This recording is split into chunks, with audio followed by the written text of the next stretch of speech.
আসসালামু আলাইকুম গাইস, আমি একটি কথা বলবো। আমার বন্ধু একজন জুয়াখোর কখনো ভালো হয় না। জুয়াখোর ভালো হইলে জুয়া খেলবে কে? অনলাইন বেটের সাইট অনেক লোকই প্রমোশন করে। কেন ভাই? আপনারা মানুষের জীবন লইয়া তুজমাত করেন কে? আপনারা বলেন তারা টাকা দেয়, তারা কখনো টাকা দেয় না। আমি তো জানি, আমি নিজেও খেলছি। তারা কখনো টাকা দেয় নাই, টাকার উল্টা নেয়। 1 লাখ দিলে 15 লাখ নিব, এটাই তাদের বিজনেস। কে রকেট, কে বিমান, কে কেজিতে বলছে। কেন আমরা জুয়া খেলবো কেন?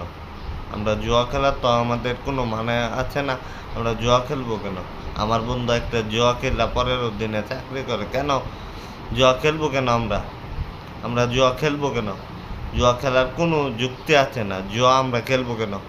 জুয়া খেললে যুব সমাজ নষ্ট হয়। জুয়ার ছায় যদি বন্ধ হয় তাহলে আমাদের লোকে ভালো হয়। আমাদের লোকে জুয়ার ছায় বন্ধ হইলে ভালো হয়। কারণ জুয়া খেলতে খেলতে অনেকে নিচ্ছ হইয়া পোথারায় পাগল হয়ে ঘুরতেছে। কেন? জুয়াখোর কখনো ভালো হয় না। জুয়াখোররা যতই আপনি বুঝান, সে বুঝবে না। কেন বুঝবে? যার জুয়ার প্রতি আসক্ত সে জুয়া খেলবে, এটাই